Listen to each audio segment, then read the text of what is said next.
Entonces, continuamos con la disertación del estimado doctor Mancilla, Hugo Celso Felipe Mancilla Ferret. Él también va a disertar una parte muy importante en este tema.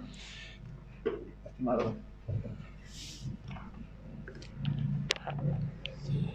Señoras y señores, he sido invitado para hablar de un tema algo diferente, la crisis de las dirigencias, de las élites de los partidos políticos en el país.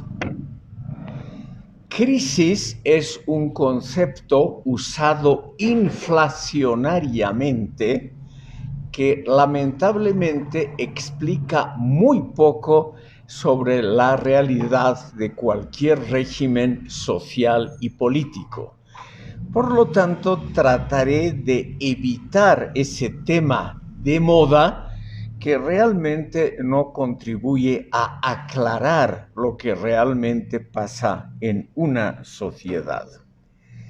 Contra la tesis de crisis recurrentes en la esfera política, quiero avanzar la hipótesis, subrayo, mera hipótesis, de una notable estabilidad de los valores normativos de orientación de partidos políticos, dirigentes de los mismos y en general de toda la sociedad boliviana, incluyendo su sistema universitario.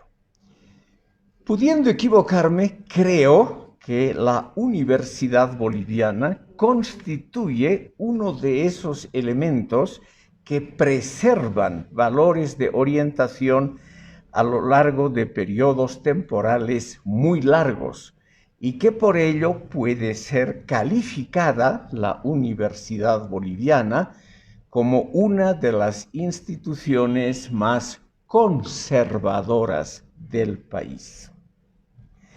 Sobre el tema de las dirigencias de partidos políticos y élites similares, hay ya notables investigaciones en el país. Los politólogos Gonzalo Rojas Ortuste y Ulrich Gödeking han publicado varias investigaciones sobre esta temática, de modo que se puede decir relativamente poco sobre la realidad de la crisis política.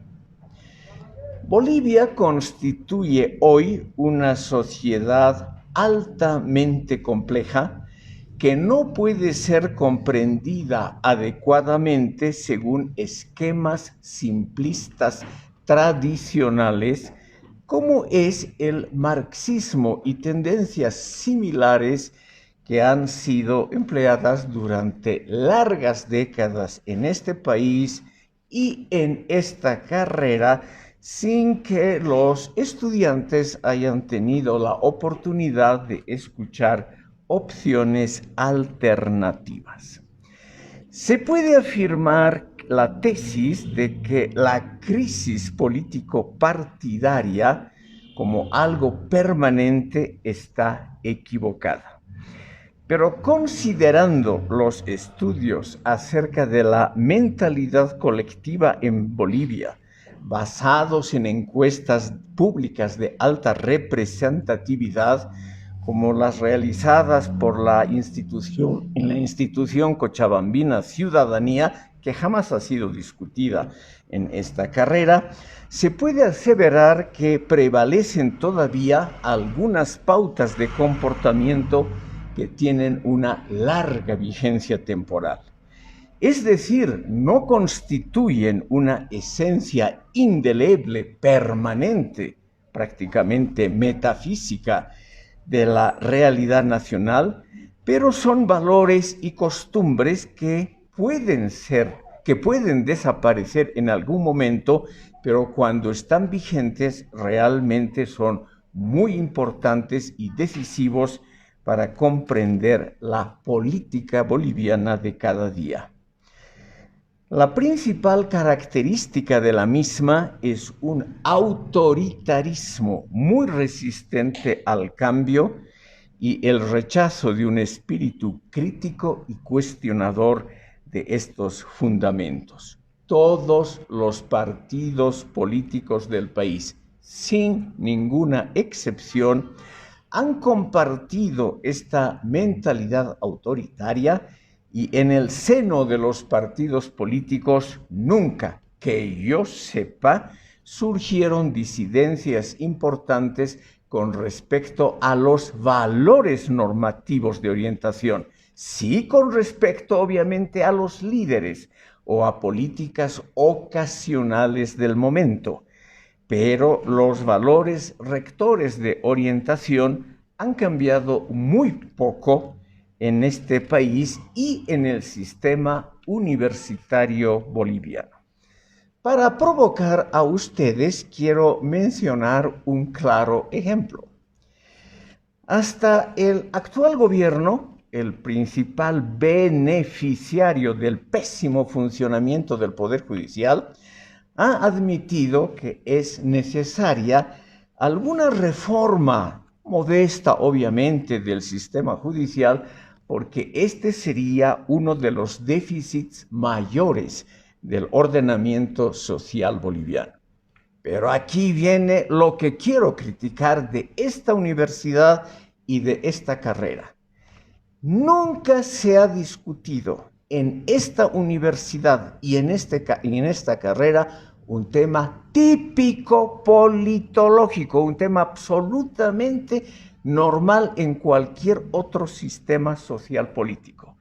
El aporte a la mentalidad de los abogados que constituyen el Poder Judicial, el aporte realizado por los estudios universitarios y por la mentalidad circundante a los estudios de derecho. Es decir, un tema clásico donde aprenden los abogados, jueces, fiscales, los códigos paralelos que usan cada día con mucho gusto. ¿Dónde aprenden esos códigos paralelos si no es, por ejemplo, en los años de la formación académica? No creo yo que se pueda, estimado público, soslayar esta temática por largo tiempo, pero por razones de defensa de intereses corporativos, la Universidad Boliviana, la Universidad Mayor de San Andrés y la carrera de Ciencias Políticas jamás van a estudiar las posibles conexiones causales entre los códigos paralelos que usan los abogados, fiscales y jueces y la atmósfera estudiantil donde esos códigos paralelos son transmitidos fácilmente de generación en generación. Por ello, estimado público, es conveniente poner en duda precisamente nuestras convicciones más íntimas y entrañables. Por ejemplo, el sentido común de la sociedad boliviana en su conformación actual, para acercarnos a comprender la base desde la cual se podría entender la crisis de las dirigencias de los partidos políticos. Los factores que han moldeado en Bolivia ese sentido común y en general la mentalidad colectiva del país exhiben rasgos premodernos y prerracionales, pues se trata de una concepción muy difundida que nunca se pone en duda a sí misma. Lo que podríamos llamar la esfera de los valores rectores de la mentalidad del país es algo que se arrastra desde la colonia española. Y aquí tenemos en Bolivia la existencia de un viceministerio de descolonización que jamás ha investigado lo verdaderamente importante. ¿Por qué el sistema judicial funciona exactamente como lo describen algunas personalidades como Juan José de Segovia en Sucre, como lo describieron estas personalidades en los siglos XVII y XVIII. Para comprender la crisis de las dirigencias políticas, si es que esa crisis realmente existe, hay que considerar, estimado público, la enorme difusión de estos valores normativos de carácter autoritario que generalmente se los pasa por alto porque casi todo el mundo los practica con la misma eficacia. Se trata, por supuesto, estimado público, de una mera hipótesis explicativa que no pretende de ninguna manera ser una verdad definitiva, sino una provocación pedagógica a ustedes.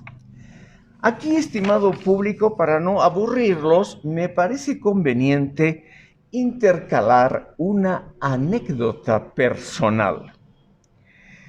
En Bolivia, al asumir el MNR el gobierno en 1952, dio paso a una constelación muy común en América Latina, que puede ser nombrada como la opinión pública prefigurada por concepciones nacionalistas, populistas y antiimperialistas, es decir, la opinión mayoritaria durante largo tiempo, que asoció el Estado de Derecho el Estado de Derecho con el régimen presuntamente oligárquico, antinacional y antipopular que fue derribado en abril de 1952. En el plano cultural y político, esta corriente nacionalista, como el primer peronismo en la Argentina, promovió un renacimiento de prácticas autoritarias y el fortalecimiento de un Estado relativamente omnipresente y centralizado, aunque caótico e ineficiente en su funcionamiento cotidiano. En nombre del desarrollo acelerado, igual que ahora a partir de enero de 2006, se reavivaron las tradiciones del autoritarismo y del centralismo, las formas dictatoriales de manejar recursos humanos y las viejas prácticas del prebendalismo y del clientelismo en sus formas más crudas y a veces también más cómicas. Todo esto fue y es percibido por una parte considerable de la opinión pública como un sano retorno a la propia herencia nacional, a los saberes populares de cómo hacer política práctica y a los modelos ancestrales de reclutamiento de personal. Y también fue percibido como un necesario rechazo a los sistemas foráneos y cosmopolitas del imperialismo capitalista. No estoy describiendo la atmósfera cultural que se instaló en este país a partir de 2006, sino que estoy repitiendo consignas muy populares a partir de abril de 1952.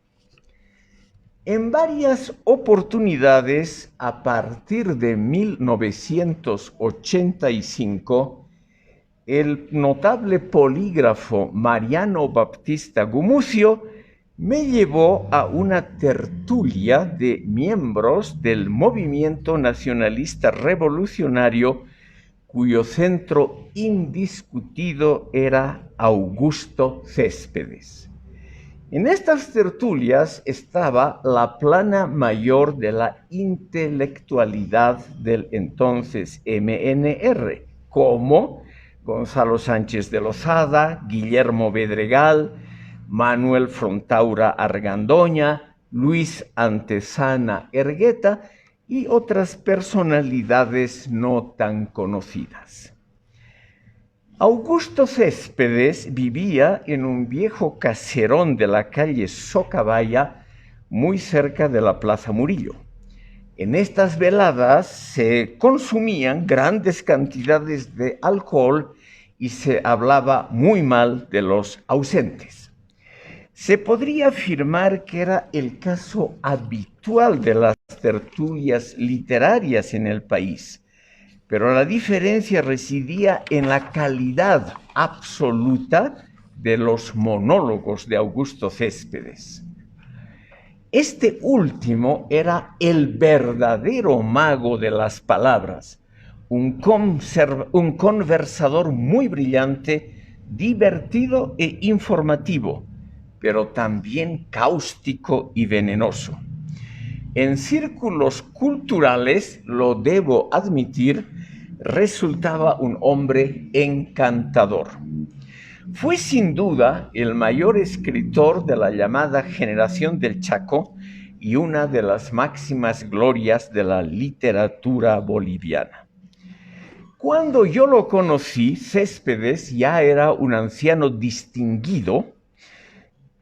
Todos contaban que de joven había sido guapo, pendenciero y violento, algo que se traslucía todavía por el desprecio que a partir de 1985 él traslucía cuando conversaba sobre esos actos inútiles y esos pensamientos extranjerizantes como el Estado de Derecho y los derechos humanos.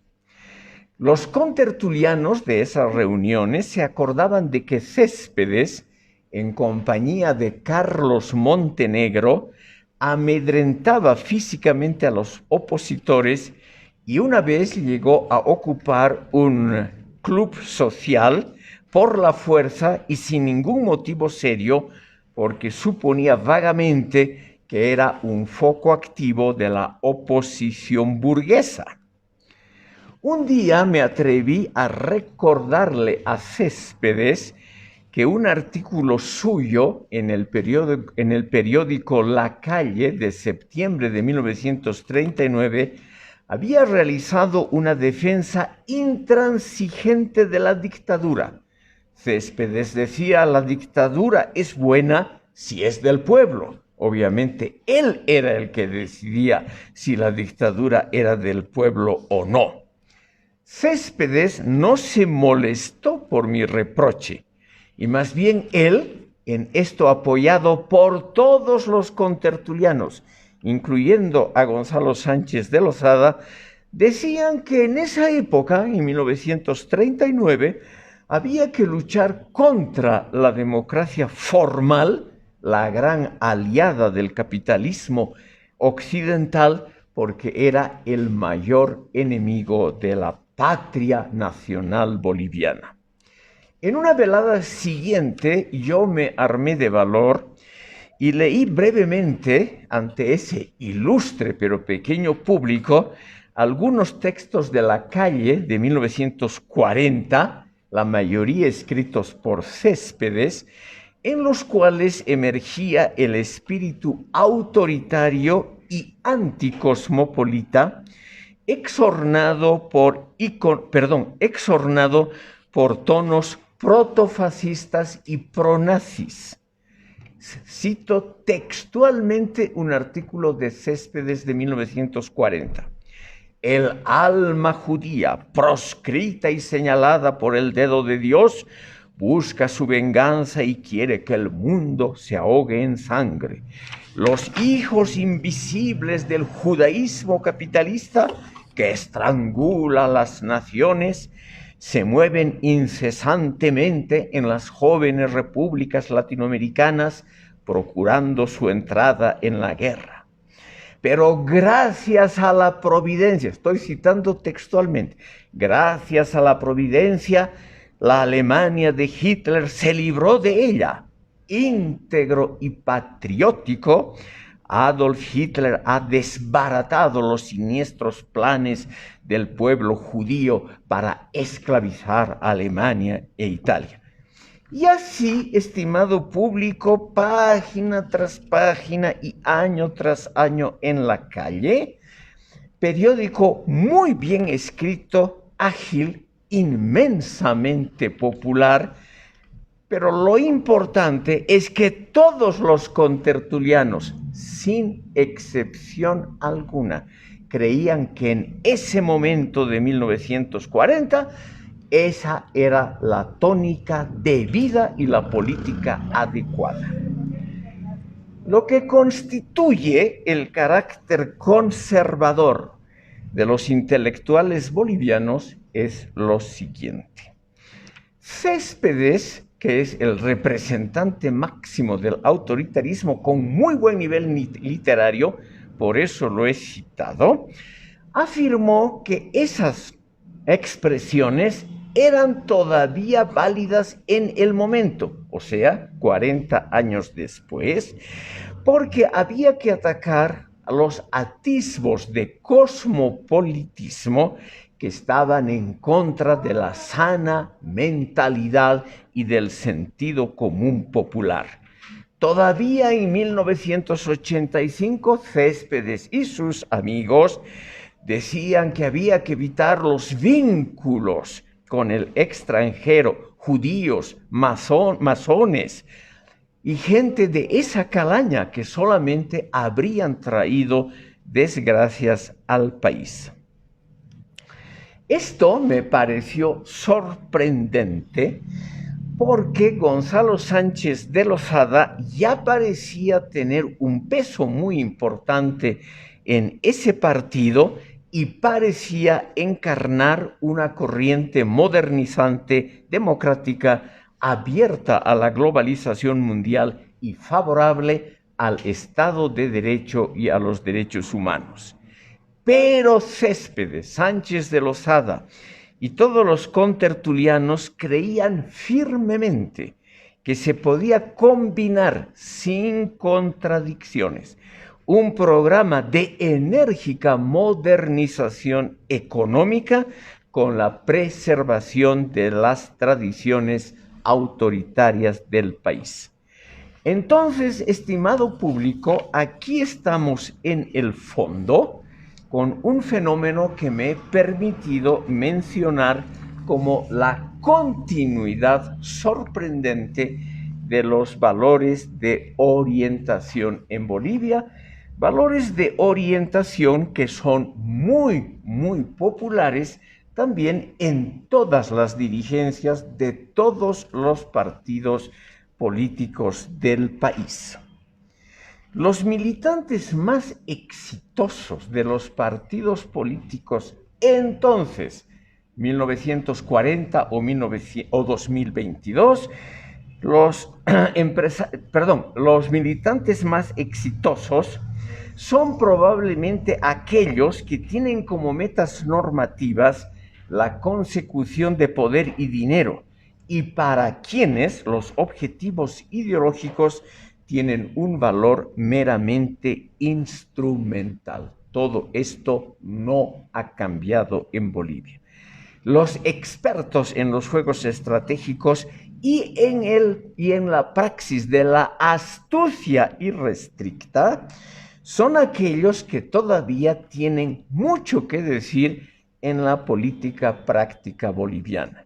Y pensando mal, me atrevo a afirmar que esa astucia práctica también se la enseña de forma informal, como códigos paralelos, en esta facultad. Hay una, sin embargo, importante entre el saber intelectual y la astucia, es decir, las picardías de la política cotidiana. El operador de la astucia puede moverse muy bien en los van allende lo muy conocido, que son en general los transcursos evolutivos de muy largo aliento. Les agradezco a ustedes por haberme escuchado.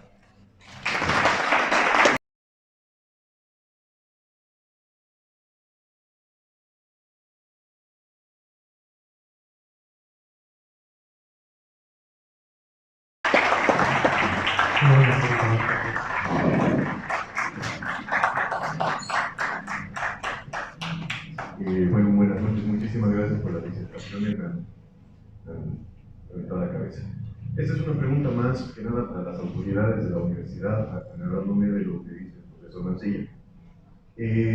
Institucionalmente, la universidad ha ido alimentando el pensamiento estatista de la dependencia, de que tenemos que ser dependientes de que el Estado nos solucione los problemas.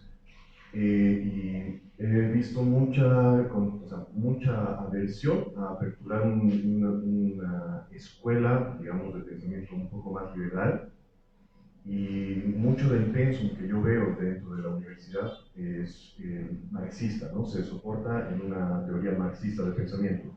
La pregunta es, las autoridades de la universidad dentro de la carrera de ciencias políticas, ¿va a aperturar el espacio para que haya espacios más abiertos a otras doctrinas de pensamientos que no sean solo las marxistas? Porque del marxismo también viene la cultura económica, el planteamiento económico del país y todas esas cosas. O sea, se van a aperturar esos espacios porque hemos sido, desde su experiencia propia, hemos tratado de abrir de traer las ideas de la libertad a la universidad y hemos sido muy retrasados por los cuerpos estudiantiles mismos que están, que viven acá, ¿no? Que se alojan acá en la universidad.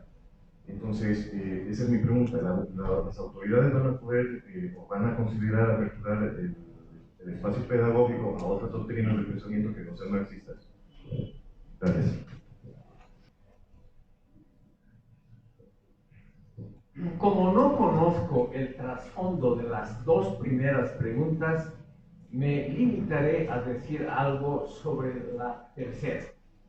El señor preguntaba si la carrera se va a abrir a otras tendencias teóricas, a otros puntos de vista, etc.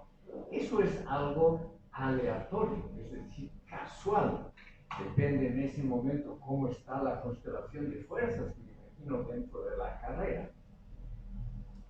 Haciendo de adivino, me permito una observación también hipotética. No va a haber esa apertura que usted parece favorecer por una razón muy simple. El propio estudiantado no estudia ciencias políticas, sino gestión pública.